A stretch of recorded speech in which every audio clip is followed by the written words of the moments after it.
La révolution et le réveil de l'évangile. La révolution et le réveil de l'évangile, c'est une émission du pasteur Séraphin Assogba. Tu as trop couru derrière les pasteurs.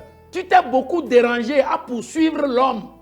La Bible dit, heureux ceux qui ont le cœur pur, car ils verront Dieu. Nous devons faire connaître aux fidèles que l'âme de l'homme est immortelle. Mais il peut passer son éternité ou en enfer ou au paradis avec Jésus. Bien-aimé, ça c'est le message dont l'Église a besoin. L'Église a besoin du réveil. Et par son émission, Dieu vous réveille. La révolution et le réveil de l'évangile, c'est tous les mercredis à 21h et les dimanches à 17h30 sur la télé évangélique. La révolution et le réveil de l'évangile, prenez le rendez-vous.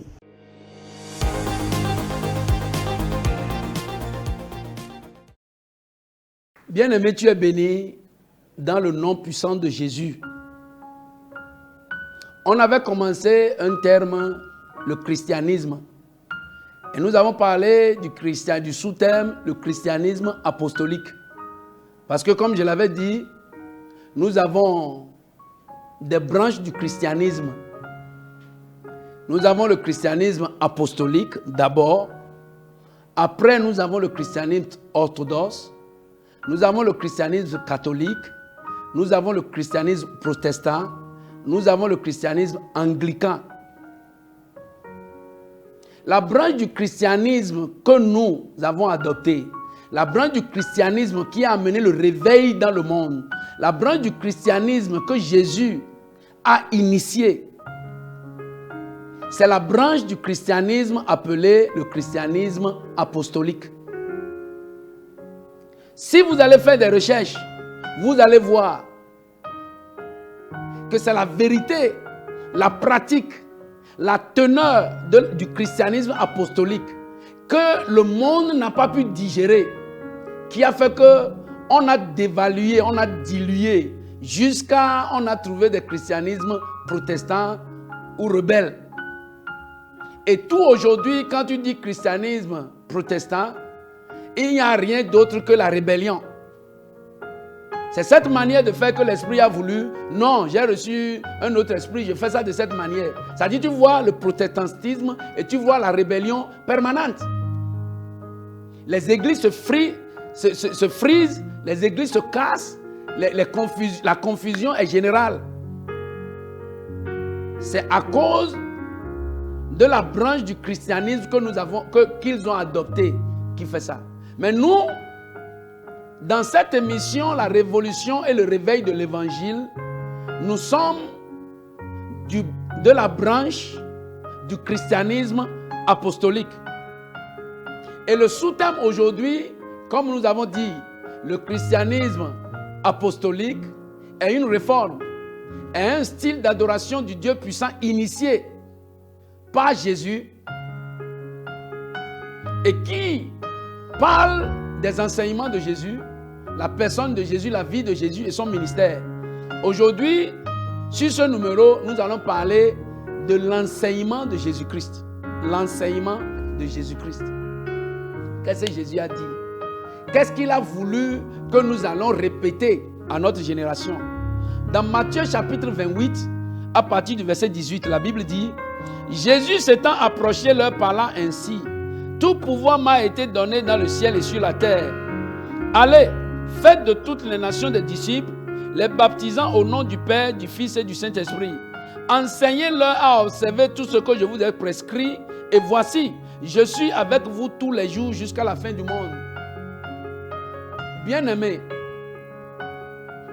notre objectif dans ce numéro, c'est de comprendre l'enseignement de Jésus.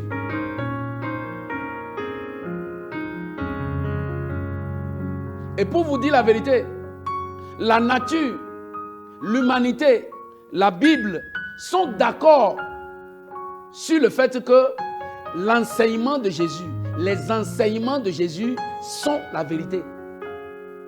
Tout ce monde-là, la nature, tout ce que vous avez vu dans la Bible, c'est le créateur du monde qui les a compilés dans un livre.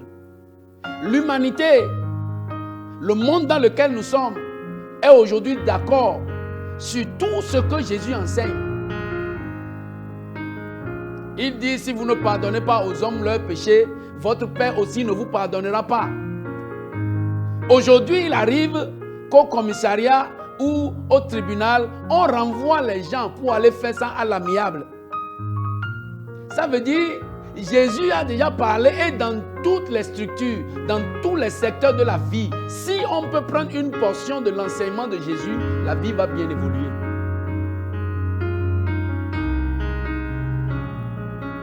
Avant de commencer, de continuer, je vais dire ce que l'enseignement de Jésus n'est pas. C'est-à-dire la confusion que nous avons aujourd'hui. J'ai essayé d'énumérer quelques-unes de ces confusions-là et j'ai dit ce que l'enseignement de Jésus n'est pas. Alléluia. L'enseignement de Jésus n'est pas la promotion de la justice humaine. L'enseignement de Jésus ne fait pas la promotion de la justice des hommes. Bien-aimés, c'est Dieu qui nous a créés et la justice des hommes diffère d'un pays à un autre. Ce serait difficile au Bénin d'aller imposer sa justice au Mali, ainsi de suite. Mais la justice de Dieu s'impose à tout le monde. Tout le monde. Prends la Bible, va aux États-Unis. Tu vas prêcher. Et les gens vont recevoir l'enseignement de Jésus parce que c'est un enseignement universel. Prends la Bible, va en Inde, va en Chine. Tu vas parler de la part du Seigneur et les gens vont applaudir que lui là, il vient d'où? Mais quand tu traverses la barrière de ton pays, les frontières de ton pays, pour aller imposer la justice humaine de chez vous dans un autre monde ailleurs, ils vont te dire, frère, bien-aimé, arrête ça. Nous, on ne veut pas ça ici. Ce que l'enseignement de Jésus n'est pas. L'enseignement de Jésus n'est pas la promotion de la richesse. Aujourd'hui, on a essayé de mettre la richesse, les habillements, les constructions, les voyages comme un signe de la bénédiction de Dieu. Et on veut faire croire aux gens que parce que je change de voiture tous les jours, je suis béni de Dieu. Bien-aimé, Dieu n'a pas besoin de ça. Dieu n'a pas besoin de ça. Et là où les gens font la démonstration de richesse, Dieu n'a rien à voir là.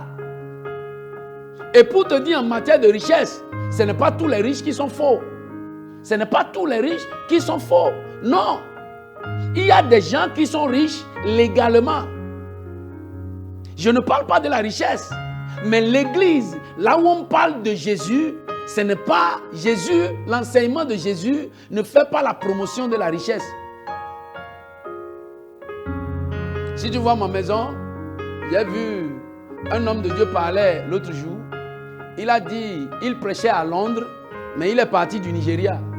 Et il disait à Londres, il dit, maintenant même là d'ici, je peux ouvrir le portail de ma maison au Nigeria. Du salon, dans ma chambre à coucher, c'est un ascenseur qui m'amène là-bas. Bien-aimé, on n'a pas besoin de ça. Les enfants qui sont venus à l'église, la Bible dit, l'Esprit de Dieu est sur moi et Dieu m'a envoyé pour prêcher aux pauvres.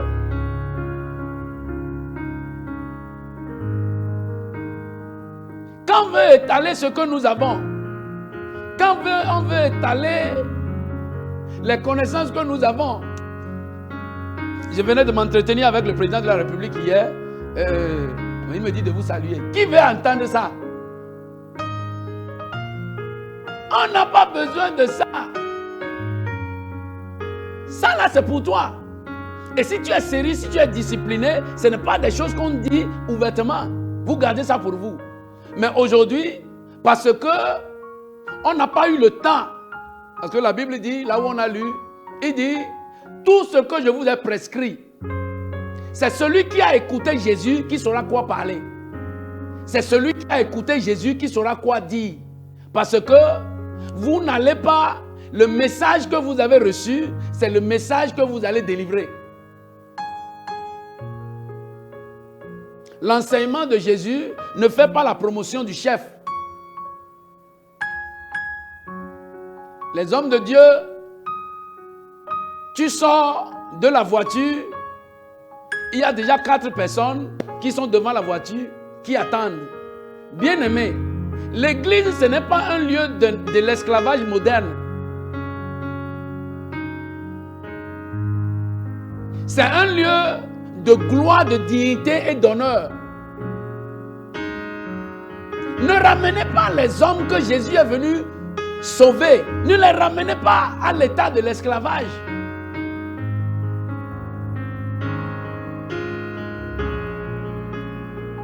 Jésus a dit que celui qui veut être le premier parmi vous soit le serviteur de tous. Que celui qui veut être chef soit au service des autres.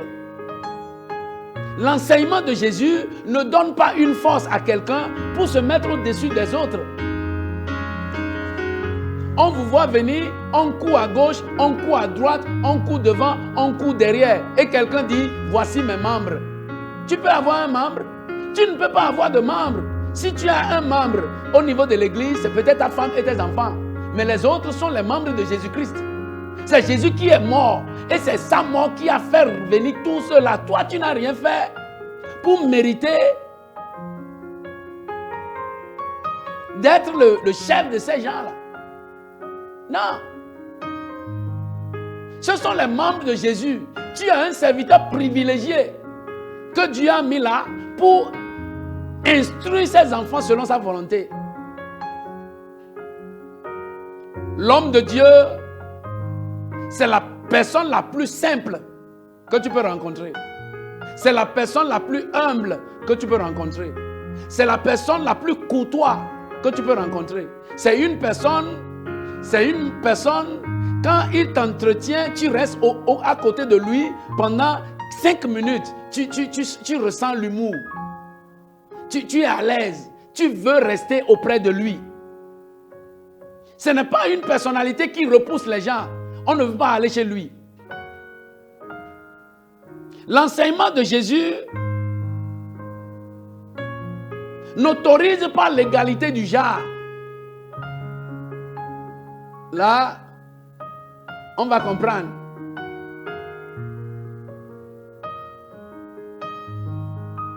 L'enseignement de Jésus met la femme dans son plat, l'homme dans son plat pour se compléter. Dans leurs différences, ils se complètent. Dans leur rôle différent, ils se complètent. L'homme ne peut jamais être égal à la femme et la femme ne peut jamais être égale à l'homme. Bien aimé, ça c'est l'enseignement de Jésus. C'est un enseignement de respect, de discipline et de responsabilité. Si on dit que l'homme est égal à la femme est égale à l'homme, alors l'homme attend à la maison que la femme va travailler, ramène le salaire pour qu'on construise. Non, non, non, ce n'est pas comme ça. Toi, homme, tu te maries, tu es le responsable total. Si ta femme veut mettre son argent à la maison, gloire à Dieu, tu as eu une femme. Si elle refuse de mettre son argent, tu es son chef. Si la femme te nourrit, bien-aimé, je prie aujourd'hui que Dieu change ta situation. Parce que on dit ça généralement chez nous, que celui qui contrôle ton ventre contrôle ta vie. C'est ce que Jésus a évité. Que l'homme aime sa femme et que la femme respecte l'homme. Et que chacun ensemble, on puisse amener une vie paisible, joyeuse et heureuse.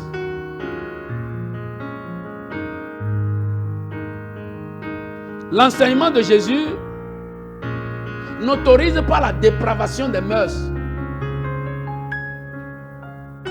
Aujourd'hui, vous allez dans les églises, vous voyez seulement les habillements. On dit la manière dont je m'habille n'importe pas à Dieu.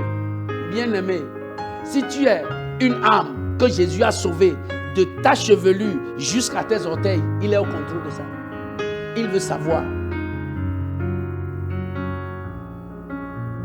Si on ne peut pas porter bouba pour aller dans une boîte de nuit, pourquoi vous portez alors les habits de boîte de nuit pour venir à l'église? Si la boîte de nuit a pu interdire certains habillements, c'est l'église qui va autoriser tout. C'est un lieu saint, c'est un lieu sacré, c'est un lieu de vérité, c'est un lieu de pureté. Nos enfants qui grandissent, présentons-leur l'image de celui, de celle qu'ils vont être demain. Si vous vous dérangez pour vous asseoir, si vous vous dérangez pour faire tout ce que vous voulez faire, vous n'êtes pas à l'aise vous-même, qu'est-ce que vous êtes en train de montrer? L'enseignement de Jésus n'autorise pas la dépravation des mœurs. Au niveau de la maison, le père doit savoir, peut-être, il doit avoir une différence entre lui et ses enfants. Un enfant, une fille de 14 ans, une fille de 15 ans, a des limites d'amitié, de collaboration avec son propre père, parce qu'il est fille, parce qu'elle est fille. Et vice-versa, de la maison. Parce que la société a des problèmes aujourd'hui, parce que la cellule familiale a des problèmes. Ouais. Je bénis le Seigneur pour notre pays, où je crois que notre gouvernement est en train de tout faire pour ne pas autoriser certaines des choses que nous entendons de par le monde aujourd'hui, qui sont autorisées dans beaucoup de pays du monde, qui sont même autorisées à l'église, où deux hommes se marient devant l'église avec la Bible devant. L'enseignement de Jésus n'autorise pas ça. L'enseignement de Jésus n'autorise pas la haine.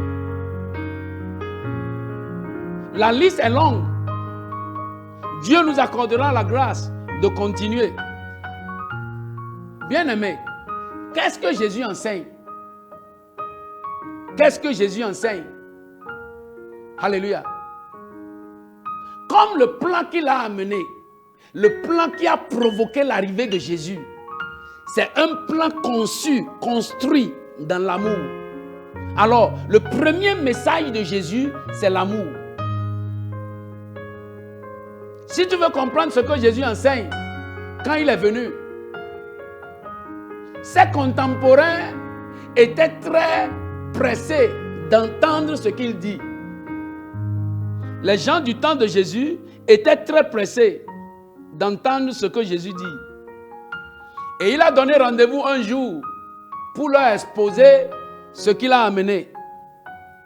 Et la Bible commence par dire dans Matthieu chapitre 5, à partir du verset 2. Je prends à partir du verset 1, la Bible dit: voyant la foule, Jésus monta sur la montagne, et après qu'il se fut assis, ses disciples approchaient de lui, puis ayant ouvert la bouche, il les enseigna et dit: heureux les pauvres en esprit, car le royaume des cieux est à eux.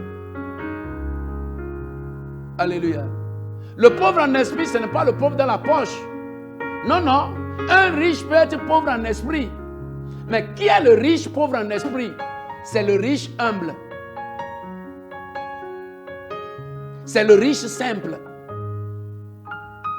Le pauvre en esprit, c'est celui qui a un esprit facile. Il n'est pas hautain, il n'est pas orgueilleux, il n'est pas mauvais, il n'est pas méchant. Un pauvre en esprit, ce n'est pas un pauvre. Il peut être un pauvre comme il peut être un riche. Mais spirituellement, dans son esprit, c'est un homme.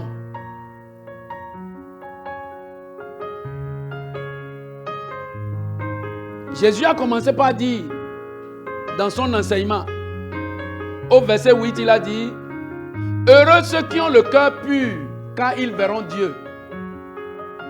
Bien-aimés, ça c'est des choses dont l'Église a besoin. Heureux ceux qui ont le cœur pur. Si on pouvait ouvrir le cœur des gens pour voir ce qu'il y a à l'intérieur, peut-être le monde n'existerait plus. Heureux ceux qui ont le cœur pur, car ils verront Dieu. Bien-aimé, tu as trop couru derrière les pasteurs. Tu t'es beaucoup dérangé à poursuivre l'homme. La Bible dit: heureux ceux qui ont le cœur pur, car ils verront Dieu. Purifie ton cœur et automatiquement Dieu viendra.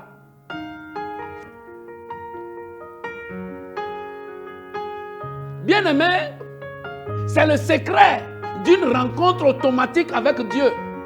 Tu veux rencontrer Dieu, tu veux le voir, purifie ton cœur. Le seul blocage entre toi et ton Dieu, c'est l'état de ton cœur. Je vais aller, mon pasteur va me joindre, il va prier pour moi, bien-aimé. Ça, c'est le christianisme protestant. Le christianisme apostolique que Jésus a initié, que les apôtres ont pratiqué, ils nous ont laissé. Heureux ceux qui ont le cœur pur, car ils verront Dieu. Regarde les apôtres. À tous les niveaux, ils ont vu Dieu. À tous les niveaux, ils ont vu Dieu. Si le monde était peuplé comme aujourd'hui, au temps des apôtres, les miracles seront incomptables. Quoi? Parce qu'ils ont le cœur pur. La Bible dit, la multitude de ceux qui ont cru n'était qu'un cœur et qu'une âme. Personne ne disait que ces biens lui appartenaient en propre, parce qu'ils avaient tout en commun entre eux. Ça, c'est la pureté du cœur. Quelqu'un qui se lève à l'église et va donner une offrande de 10 000 francs, alors que la petite fille qui est à côté de lui est en train de vomir. Il faut payer à manger à cet enfant d'abord. Il faut lui trouver de l'eau d'abord. Il faut remarquer qu'il y a quelqu'un qui est en train de souffrir à côté de toi avant de vouloir aller donner l'offrande ou bien quoi là-bas. Mais quand on donne ça au niveau de l'église, c'est les acclamations, c'est les applaudissements et c'est bon. Alléluia. Donc l'enseignement de Jésus, c'est l'amour. Tous les jours, quand vous ouvrez les églises pour faire le culte, bien-aimé, que chacun crie « Aime ton prochain ». Aime ton prochain comme toi-même. Dis ça pendant 100 ans. Tu es le bon prédicateur. Bien-aimé, les hommes à Pobé, à Ketou, à Djara, à Misrete, à Frankou, à Banikwara, à Sinandé, à Gogounou, à Perere, ils n'ont pas besoin de ta théologie. Quand Jésus est sorti de la tombe, 385 disciples, on n'a pas besoin de ça. Prêche l'amour, la pratique de l'amour. C'est de ça que les gens ont besoin. Ils sont sortis d'une maison de haine. Le père les a maudits, la maman les a maudits, la société est contre eux. Où est-ce qu'ils peuvent trouver l'humanisme? Où est-ce que quelqu'un peut les aimer? Est-ce qu'il y a encore un message dans le monde aujourd'hui qui peut leur donner de l'espérance? C'est pourquoi Jésus les a envoyés à l'église. Dis-leur l'amour. Montre-leur l'amour. Dis-leur que Jésus est amour. Dans 1 Thessaloniciens chapitre 4 verset 9, la Bible dit, pour ce qui est de l'amour fraternel, vous n'avez pas besoin qu'on vous écrive, car vous avez vous-même appris de Dieu à vous aimer les uns les autres. Appris. Vous avez appris de Dieu. C'est seulement celui qui a appris de Dieu l'amour qui peut manifester l'amour. Si tu n'as pas appris, si tu n'as pas eu le temps de t'asseoir avec Dieu pour qu'il t'apprenne l'amour, bien-aimé, tu ne peux pas pratiquer l'amour à partir de la maison. La femme du pasteur prend ses habits, prend ses effets avec les enfants et fuit du foyer. Qu'est-ce qui s'est passé? Ah, le pasteur là, il me tape et si je ne fuis pas, il va me tuer. Comment il va trouver la force là-haut? Il ne peut pas. Parce que lui, c'est le représentant de l'amour. Il est l'amour incorporé.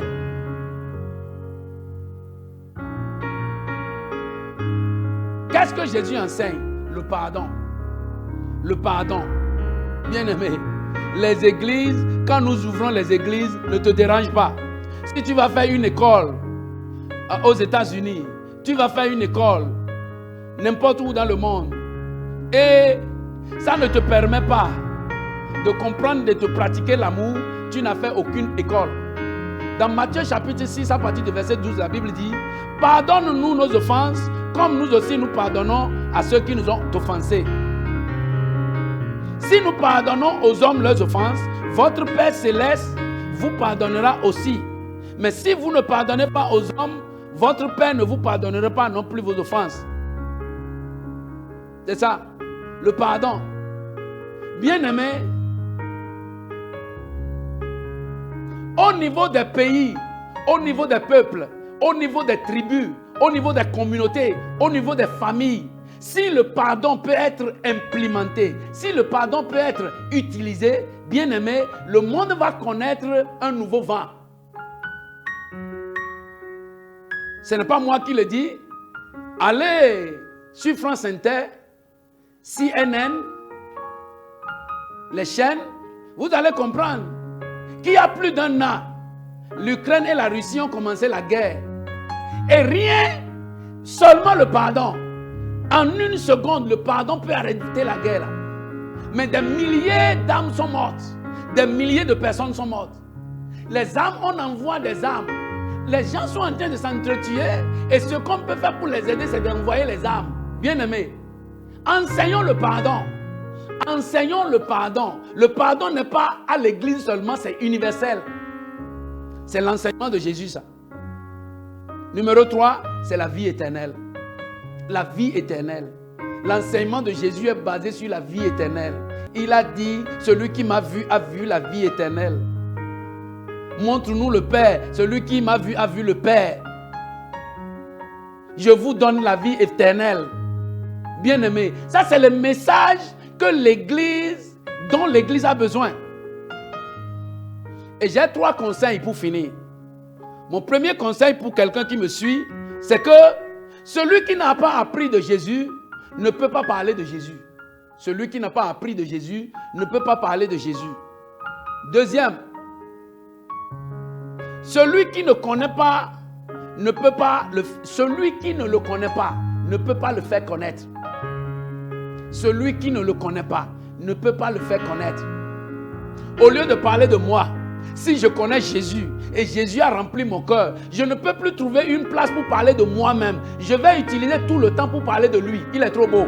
Si on se met à parler de Jésus, il n'y a rien dans le monde qui peut contenir Jésus. Il est trop beau. 4 heures de temps, 5 heures de temps ne suffisent pas pour parler de Jésus. Mais il faut le connaître d'abord pour le faire connaître. Si tu ne le connais pas, tu ne peux pas le faire connaître. Si tu n'as pas appris de lui, tu ne peux pas apprendre aux autres. Et tu ne peux pas parler de lui. Et le 3e point, celui qui ne l'a pas vu ne peut pas être son témoin. Bien-aimé, celui qui ne l'a pas vu ne peut pas être son témoin. C'est pourquoi Jésus a dit, allez partout dans le monde, enseignez-leur à prescrire, à pratiquer, à faire, à observer tout ce que je vous ai prescrit. Celui qui ne l'a pas vu ne peut pas être son témoin. L'église aujourd'hui est devenue une place où tous les esprits sont acceptés. Les esprits familiaux, les esprits de divination, les esprits... Il y a même des gens qui ont seulement le songe et ils sont devenus ministres de Dieu. C'est-à-dire, lui, il rêve seulement et il dirige l'église. Vous croyez que l'église peut se baser sur le rêve? Celui qui n'a pas vu Jésus ne peut pas être son témoin. Bien-aimé, voilà ce que nous avons à savoir de l'enseignement de Jésus. Et je suis sûr, nous allons parler prochainement de la personne de Jésus. Nous allons parler de la vie de Jésus et nous allons parler du ministère de Jésus dans le thème qui est le christianisme. Et je crois, avant la fin de cette série, le Seigneur dira quelque chose. Le Seigneur fera quelque chose. Il se manifestera puissamment dans ta vie. Et avant la fin de cette série, au nom de Jésus, spirituellement, ta position va changer. Ainsi soit-il. Au nom puissant de Jésus, tu es béni. Amen.